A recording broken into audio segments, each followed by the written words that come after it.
আমার কাছে যদি মনে হয় আমাদের সংগ্রামী সভাপতি তার যে ক্ষমতা কত, তিনি যে কত শক্তিশালী একজন মানুষ, এই কথাটা হয়তো অনেক সময় তিনি নিজে জ্ঞাতার্থে রাখেন না। আমি মাননীয় প্রধানমন্ত্রীর সাথে মাঝে মধ্যে আলাপের সূত্র ধরে বলতে চাই, মাননীয় নেত্রী অত্যন্ত আস্থাভাজন নেত্রী। মনে করেন এই যে বাংলাদেশের বর্তমান যে অবস্থা থেকে উত্তরণের জন্য যে আন্দোলন সংগ্রাম চলছে, এই প্রবাসীতে বিশেষ করে যুক্তরাষ্ট্র এর একটি প্রধান জায়গা বা প্রধান একটা শাখা হতে পারে। তো এটা যদি মাননীয় সভাপতি এই সেন্টিমেন্টটা ধারণ করেন, তাহলে দলীয় যে ছোটখাটো মূল ত্রুটিগুলা পদ পদবিগুলা এই সমস্যা থেকে আমরা বেরিয়ে আসতে পারি।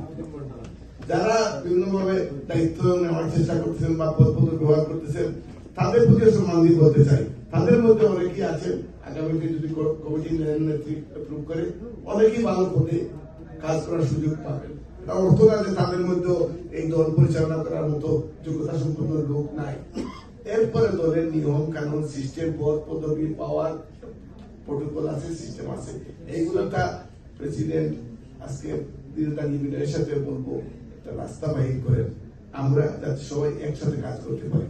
আমার খুবই খারাপ লাগে মাঝে মধ্যে সভাপতি আমাকে মিছিল মিটিং যখন দেখেন মামুন মিটিং এ আইসো, তো আমি পরবর্তীতে একদিন বললাম যে দীপাই আমি আপনার সাথে আমি না ডাইভার্সিটি প্লাজাতে বলেন, জাতিসংঘের সামনে বলেন, কিংবা ওয়াশিংটনে বলেন, মিছিল করতে পারবো, স্লোগান দিতে পারবো, সবই পারবো, কোনো সমস্যা নাই আমাদের।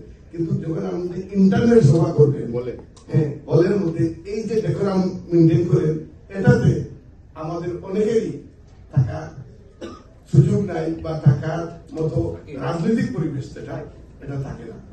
আজকে আপনাদের আমি এইগুলো এর জন্য বলা যায় যে আপনি অন্তত পজিটিভলি চিন্তা ভাবনা করেন। যাই হোক, আপনাদের মতো আমিও অনেক সময় বিভ্রান্ত ছিলাম, আমার অনেক আত্মীয় স্বজন বন্ধু বান্ধব বিভ্রান্ত। বর্তমান ইন্টারিয়র গভর্নমেন্ট নাকি আওয়ামী লীগ নিধন করতেছে, কথাটা এই অর্থে সঠিক নয়। এরা বাংলাদেশ নিধন করতেছে, আওয়ামী লীগ নিধন নয়, এরা বাংলাদেশ নিধন করতেছে। আজকে স্বাধীনতা সার্বভৌমত্ব জাতির জনক বঙ্গবন্ধুর ইতিহাস ঐতিহ্য 32 মুক্তিযোদ্ধা 21শে ফেব্রুয়ারি আমাদের ভাষা আমাদের কৃষ্টি আজকে সবগুলাই আক্রান্ত। কাজেই সহজ কথায় আজকে বাংলাদেশ আক্রান্ত। এই বাংলাদেশকে আমরা এই হায়নাদের হাত থেকে উদ্ধার করতে হবে। কাজটা অতীতের যেগুলো সময় কঠিন। আমরা যখন ছাত্র ছিলাম তখন আন্দোলন সংগ্রামে ছিল গণতন্ত্র প্রতিষ্ঠার আন্দোলন, তাই না? গণতন্ত্র প্রতিষ্ঠার আন্দোলন। এর আগে আমরা আন্দোলন প্রযুক্ত পরবর্তীতে আমরা আন্দোলন করেছি, ছোট ছিলাম জাতির জনক বঙ্গবন্ধু হত্যাকারী বিচার করার জন্য আন্দোলন সংগ্রাম। এবার বিভিন্ন প্যাটার্নে আমরা আন্দোলন সংগ্রাম করেছি। এবারে আন্দোলন সংগ্রাম বাংলাদেশকে পুনরুদ্ধারের আন্দোলন সংগ্রাম। কাজে এটা অতীতের যেগুলো সময় কঠিন, এই কঠিনকে আমাদেরকে ভালোবাসতে হবে। এই কঠিন থেকে আমরা কিভাবে কঠিনকে আমরা সঠিকভাবে নেতৃত্ব দিয়ে আমরা দেশ এবং জাতিকে উদ্ধার করতে পারবো, আমাদেরকে এই রাস্তা বাহির করতে হবে। আসার কথা হলো 5 আগস্ট আমি বলছি অনেকেই বিভ্রান্ত ছিলেন, সুশীল সমাজ বিভ্রান্ত ছিলেন, এমনকি উদিচি থেকে শুরু করে বাম রাজনৈতিক সংগঠন আওয়ামী লীগ এবং ঐক্যজোটের অনেক নেতৃত্ব বিভ্রান্ত ছিলেন। আজ তার বিভ্রান্তির কোনো সুযোগ নাই। আজকে স্পষ্ট নেত্রীর কথাই আজকে প্রমাণ হয়ে গেছে, এরা সবাই রাজাকার, এরা বাংলাদেশ বিরোধী। এই যে ইলেকশনের নামে যে প্যাটার্নটা হয়েছে, এটাতে চুপ বলে তো আপনি দিতে পারবেন।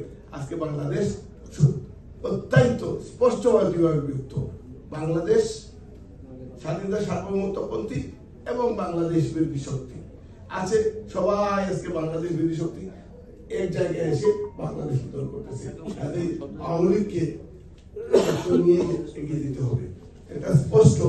আওয়ামী লীগ মানে স্বাধীনতা, আওয়ামী লীগ মানে জাতীয় পতাকা, আওয়ামী লীগ মানে জাতীয় বঙ্গবন্ধু, আওয়ামী লীগ মানে বাংলাদেশের উন্নয়ন, আওয়ামী লীগ মানে আপনার আমার মর্যাদা। এগুলা আমাদেরকে পুনরুদ্ধার করতে হবে। এই আন্দোলন সংগ্রামে সিদ্দিকের বলবো, আমরা নির্বাচনকে সামনে রেখে জাতীয় সরকারের সামনে বড় ধরনের মহানগরের সেক্রেটারি আছেন বা যারা আছেন, স্বেচ্ছাসেবক লীগ আছেন, যুবলীগ আছেন, তাদের সবাইকে বিনয়ের সাথে অভিনয় করবো। একটা বড় ধরনের যে নির্বাচনটা একটা পাতানো নির্বাচন, অংশীদারিমূলক নির্বাচন নয়, বাগবাটুরার নির্বাচন। এটা জাতিসংঘকে সঠিকভাবে তুলে ধরার জন্য বড় ক্যানভাস করে আমরা একটা বড় একটা সমাবেশ করার একটা সুযোগ আছে কিনা, আর এই সমাজকে আপনি বাস্তবায়ন করার জন্য আপনি চাইলে আপনি সবকিছুর ঊর্ধ্বে উঠে সবাইকে নিয়ে বসতে পারেন। এক মিনিটের সিদ্ধান্ত যদি না হয় আরেকদিন বসবেন, আরেকদিন আমরা বসলে অনেক সময় আমাদের মধ্যে দূরত্ব কমে আসবে। যাই হোক, বলা হলো না, বক্তব্য হয়ে গেছে। পরিশেষে আমি সাধারণত সবসময় যে আপনাদের বিশ্বাস করতে চাই, চারিদিকে নাগিনীদের শাক্ত নিঃশ্বাস, শান্তির ললিত বাণী শুনাইবে ব্যর্থ করিয়া, যাওয়ার আগে ডাক দিয়ে যায় ঘরে ঘরে দানবের সাথে যারা লড়িবার করে হইতেছে প্রস্তুত, তাদের জয় হোক। জয় বাংলা, জয় বাংলা, বাংলাদেশের